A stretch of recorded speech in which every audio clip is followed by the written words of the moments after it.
हमारे भारत देश में रहस्यमय किताबों से और ग्रंथों से भरा हुआ है और पर ये अंदाजा भी लगाया जाता है कि हमारा भारत देश बाकी सभ्यताओं से कितना आगे और प्रगत था।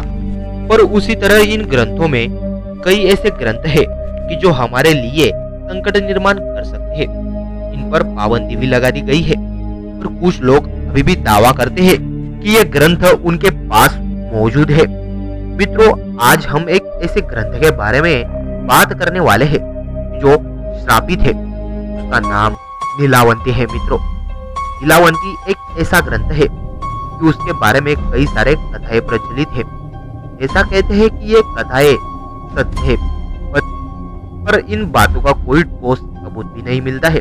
कई तांत्रिक साधुओं द्वारा कहा जाता है कि ये सत्य है और ये ग्रंथ कई तो भी गुपित रखा गया है। मित्रों, तो सबसे पहले मैं आपको बता दूं कि वो ग्रंथ किसने लिखा था, क्यों लिखा था और इसमें ऐसा क्या है कि जिसको पढ़ने से साधारण मनुष्य के पास ऐसी शक्तियां आ जाती है जिनसे वो पशु पक्षियों की भाषा को समझ पाते हैं। और उसमें ऐसा एक अध्याय लिखी हुई है जिससे मनुष्य की मृत्यु भी ना हो। मित्रों, एक कथन के अनुसार ये घटना महाराष्ट्र के महाबलेश्वर के जंगलों में की है। वहाँ पर एक गांव था। उस गांव में एक व्यक्ति के घर पर एक लड़की ने जन्म लिया। उसके पैदा होते ही उस व्यक्ति ने उस लड़की पर एक ऐसी तंत्र क्रिया कर दी थी जिस कारण वो लड़की साधारण नहीं रही थी। उस लड़की को पशु पक्षियों की, सांप की और यक्ष, नर, गंधर्व सबकी भाषा आने लगी थी। वो लड़की सदा कदा पशु पक्षियों से ही बात करती थी। इस कारण गाँव वाले लोगों को ऐसा लगा कि ये गाँव के लिए मनहूस है। इसके कारण गाँव को खतरा भी हो सकता है। इसलिए उन गाँव वालों ने उसको मारने का फैसला किया। पर उस लड़की के पिता ने गाँव वालों को मारने से पहले ही अपने पूरे परिवार के साथ वो गाँव छोड़ दिया और उस लड़की के साथ और उस अपने पत्नी के साथ वो जंगलों में जाकर रहने लगा। इसी प्रकार जंगलों के प्राणियों से भी नीलावंती बातें करने लगी। सब प्राणियों से शेर, उल्लू, हाथी, चींटियां, सांप, इतना ही नहीं, वो जंगलों में रहने वाले यक्ष और पिशाचों से भी बातें करने लगी। और समय के साथ साथ उस लड़की ने सारी तंत्र विद्याएं यक्ष और किन्नरों से भी प्राप्त कर ली। तब तक वो लड़की, जिसका नाम नीलावंती था, तो वो 16-17 साल के आसपास हो चुकी थी। और उसी वक्त उसने संजीवनी विद्या भी अपने आप पर आजमा ली, जिससे वो अमर हो गई थी। उसकी उम्र बढ़ती रही पर वो दिखती सुंदर और 17 और 18 साल की कुंवारी लड़की की तरह। एक दिन उस जंगल में एक नौजवान व्यापारी आता है और उसका कुछ कारणास्तव दुर्घटना हो जाती है।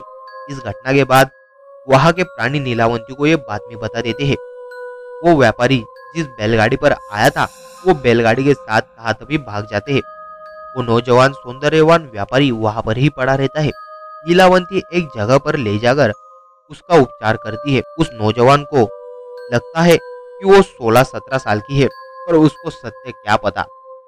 यह इलाज 10 से 15 दिनों तक चलता है और इन दिनों में नीलावंती और उस नौजवान व्यापारी को एक दूसरे से प्यार भी हो जाता है, जिस कारण वो व्यापारी नीलावंती से शादी का प्रस्ताव भी रखता है।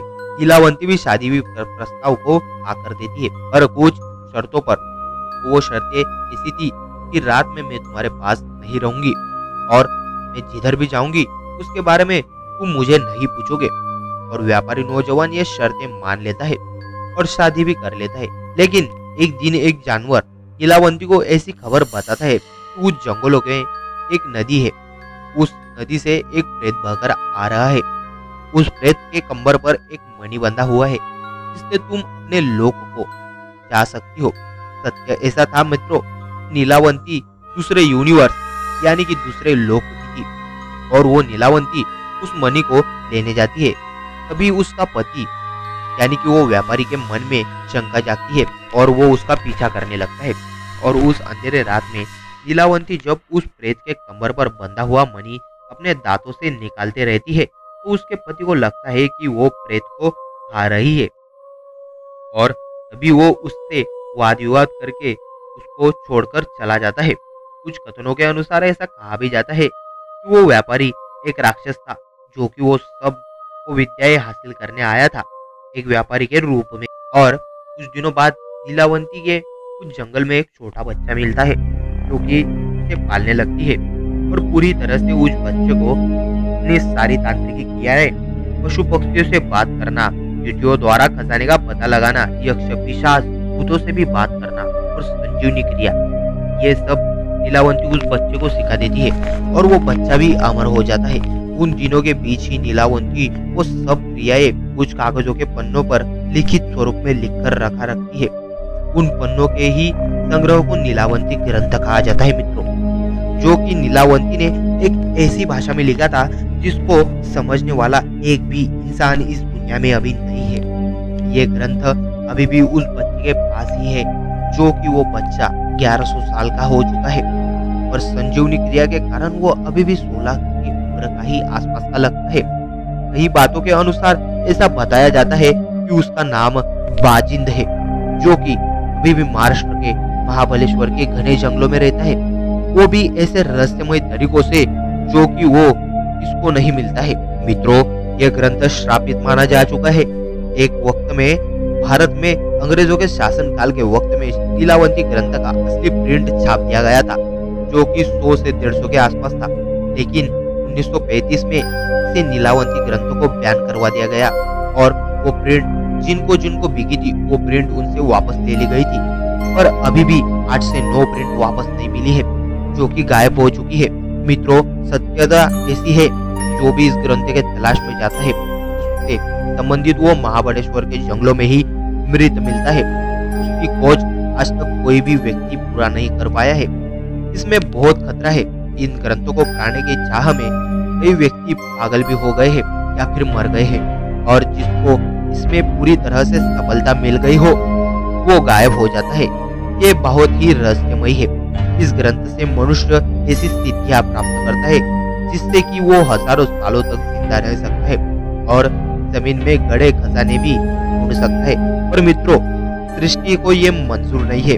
उसके नियम स्वयं भगवान को भी पालने पड़ते हैं, इसलिए कष्ट करके ही अपना जीवन व्यतीत करें।